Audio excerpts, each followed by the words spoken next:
बच्चों, आज हम फिर से एक नया टॉपिक लेकर आए हैं जिसका नाम है economic important of fungus. Fungus यानी कवक। कवक का कहाँ कहाँ प्रयोग हो रहा है। हम यहाँ पर इसको दो भागों में विभाजित किए हैं, यूजफुल और हार्मफुल।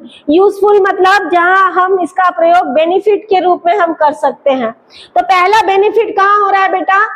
एग्रीकल्चर के क्षेत्र में, कृषि के क्षेत्र में।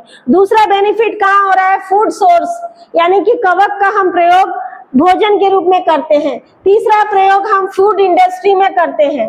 चौथा प्रयोग हम रिसर्च यानी अनुसंधान के क्षेत्र में करते हैं। पांचवा प्रयोग हम मेडिसिन के क्षेत्र में करते हैं, चिकित्सा के क्षेत्र में करते हैं।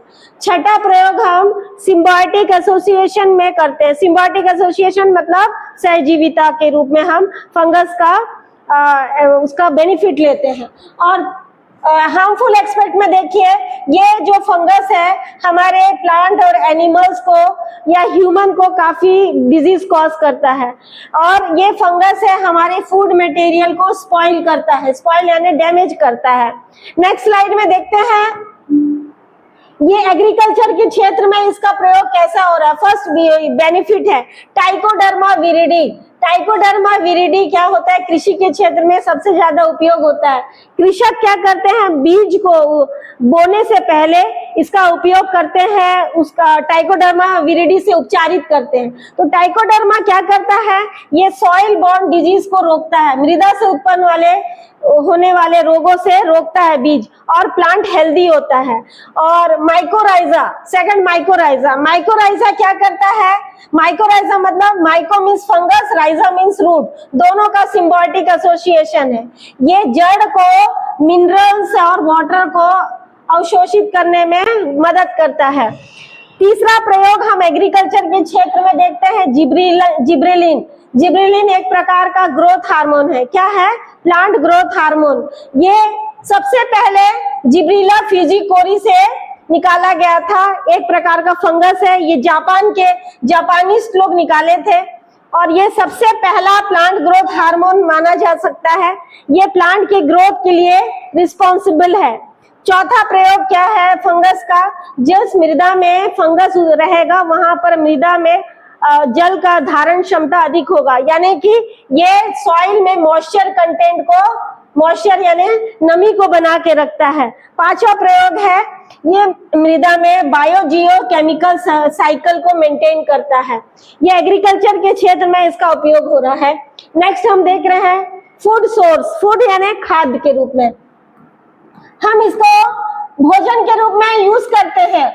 भोजन के रूप में एग्रीकल्चर फंगस का यूज करते हैं। हम लोग मार्केट में बहुत सारा मशरूम खरीदते हैं। Mushroom, oyster mushroom, button mushroom market में हमको इजीली मिल जाता है खरीदने। ये मशरूम जो है एगेरिकस है, ये बेसिडियोमाइसीटीज का मेंबर का है। दूसरा हम पफ बॉल, जिसे हम बोलते हैं बोड़ा, छत्तीसगढ़ के भाषा में इसको बोड़ा बोला जाता है। ये प्रोटीन का हाई सोर्स है। और दूसरा है मोर्चेला। मोर्चेला हिमालय का एक प्रकार का, हिमालय रीजन में पाया जाने वाला एक प्रकार का मशरूम है। यहाँ हिमालयंस लोग इसका ज्यादा प्रयोग करते हैं। तो देखिए क्या क्या रहता है मशरूम में। मशरूम में विटामिन ज्यादा रहेगा, मिनरल्स ज्यादा रहेगा, प्रोटीन की मात्रा क्या रहेगी? ज्यादा रहेगी। इंडस्ट्रियल यूज, इंडस्ट्रियल मतलब हम लोग जहाँ पर फैक्ट्रीज होता है वहां पर क्या क्या प्रयोग होता है मशरूम का। बेकरी इंडस्ट्री, यानी बेकरी इंडस्ट्री जहाँ ब्रेड बनता है ना, वहां पर ईस्ट का प्रयोग होता है। कौन सा प्रयोग होता है बेटा? ईस्ट। और अल्कोहल इंडस्ट्री जहाँ शराब बनता है, वहां पर भी किसका प्रयोग सबसे ज्यादा होता है? ईस्ट का। ईस्ट क्या है? कौन सा प्रोसेस को प्रोसीड करता है? फर्मेंटेशन, जिसे हम लोग हिंदी में बोलते हैं किण्वन की प्रक्रिया। तो कोई भी ग्लूकोज है विघटित किसको बोलते हैं? ये एथिल अल्कोहल बनाएगा, एथिल अल्कोहल, जिसे हम बोलते हैं शराब। ठीक है, तो इस प्रकार की प्रक्रिया को बढ़ाने में, फर्मेंटेशन प्रोसेस को बढ़ाने में ईस्ट का प्रयोग होता है। मार्केट में ईस्ट का पाउडर मिलता है इजिली, है ना। तो और इंडस्ट्री में क्या क्या बनता है? ऑर्गेनिक एसिड बनता है। कौन कौन से ऑर्गेनिक एसिड ईस्ट के में बनता है? मार्केट में देखिए सिट्रिक एसिड आता है, कोजिक एसिड आता है, ग्लूकोनिक एसिड आता है। ये किससे प्राप्त होता है? एस्परजिलस। एस्परजिलस हार्मफुल भी है, यूजफुल भी है। ठीक है। फ्यूमेरिक एसिड ये राइजोपस से निकाला जाता है, राइजोपस फंगस से निकाला जाता है।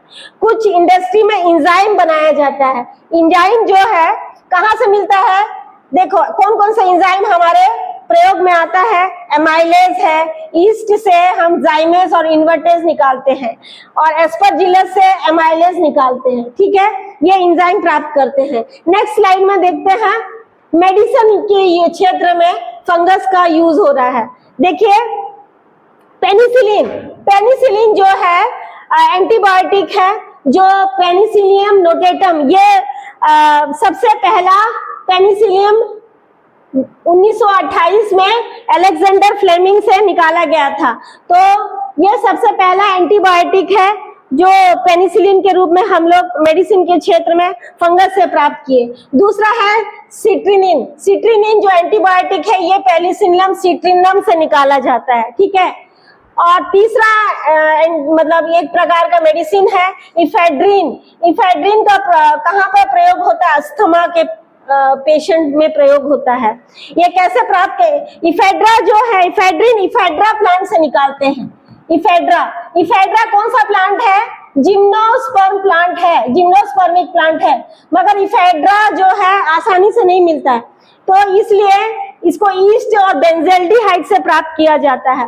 अर्गोटिन, अर्गोटिन जो है ये क्लेविस पर्पुरी से प्राप्त करते हैं। नेक्स्ट स्लाइड में देखते हैं मेडिसिन यूज में। अब आते हैं रिसर्च के क्षेत्र में। रिसर्च यानी अनुसंधान, अनुसंधान के क्षेत्र में सबसे ज्यादा प्रयोग कौन सा होता है, न्यूरोस्पोरा, न्यूरोस्पोरा को ड्रोसोफिला और प्लांट किंगडम के नाम से माना जाता है। ड्रोसोफिला को, ड्रोसोफिला जैसे एनिमल किंगडम में ड्रोसोफिला में सबसे ज्यादा रिसर्च हुआ है, उसी तरह प्लांट किंगडम में सबसे ज्यादा न्यूरोस्पोरा में रिसर्च हुआ है, इसलिए प्लांट किंगडम ड्रोसोफिला के नाम से जाना जाता है न्यूरोस्पोरा को।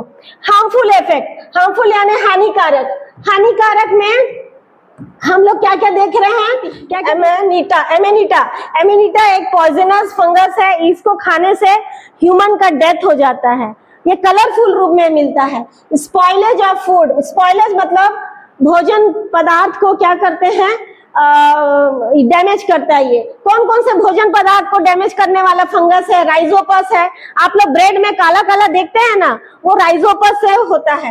एस्परजिलस, एस्परजिलस का ग्रोथ, प्याज देखेंगे, प्याज का छिलका काला काला काला के रूप में बरसात के दिनों में, है ना, हमारे चमड़े में जो फंगस ग्रोथ करता है बरसात के दिनों में, वो सारे एस्परजिलस है। फिजेरियम है, अल्टरनेरिया है, ये हमारे फूड मटेरियल को स्टोर करते हैं, स्पॉइल करते हैं, स्पॉइल यानी खराब करते हैं, ठीक है।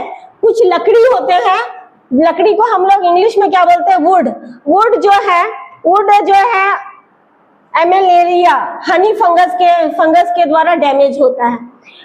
इसके साथ साथ प्लांट में बहुत सारे डिजीज कॉज करते हैं, प्लांट में करेगा, एनिमल में भी करेगा फंगस डिजीज। तो प्लांट डिजीज आप लोगों को बॉटनी पढ़ना है तो प्लांट डिजीज को ज्यादा फोकस करेंगे।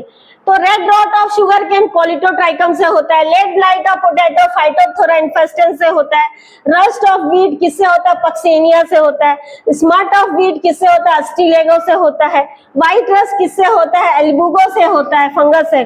टिक्का रोग किससे होता है, सर्कोस्पोरा पर्सोनेटा से होता है। इसके साथ साथ ह्यूमन डिजीज भी बहुत सारे फंगस के कारण हमारे स्किन में बहुत सारे डैमेज हो सकता है। स्कैल्प यानी हमारे जो सिर के जो त्वचा है वो भी डैमेज होता है फंगस के अटैक से। इसलिए बोलते हैं हमको नीट एंड क्लीन कपड़े पहनना चाहिए। बरसात के दिनों में आप लोग देखेंगे व्हाइट कपड़ा में बहुत सारा फंगस ग्रोथ करता है, एस्परजिलस। तो ये सब हार्मफुल फंगस है। कुछ फंगस क्या करते हैं, जानवर जो भोजन जैसे गेहूं है, वहाँ गेहूं का सेवन कर लिए तो फंगस के कारण से जानवरों को क्या होता है, बीमारी हो जाती है। तो इस प्रकार से हम हार्मफुल भी देख सकते हैं और यूजफुल। हमारा जो फंगस का जो है, फंगस का कैरेक्टर क्या है, ये अपना भोजन तो नहीं बनाता, ये तो दूसरे से भोजन लेके अपना लाइफ साइकिल को कंटिन्यू करता है। तो फंगस का हमेशा नेचर रहेगा, वो दूसरे में एज इट इज पैरासाइट के रूप में अटैक करेगा, या तो आपका सिम्बायोटिक के रूप में वो फॉर्म में रहेगा या सैप्रोफिटिक नेचर से भोजन प्राप्त करेगा। मतलब ये सड़े गले पदार्थों से भोजन हम प्राप्त करके अपना जीवन यापन करते हैं। जैसे मशरूम है, सड़े गले पदार्थों से वहां पर वो बहुत जल्दी ग्रोथ होता है।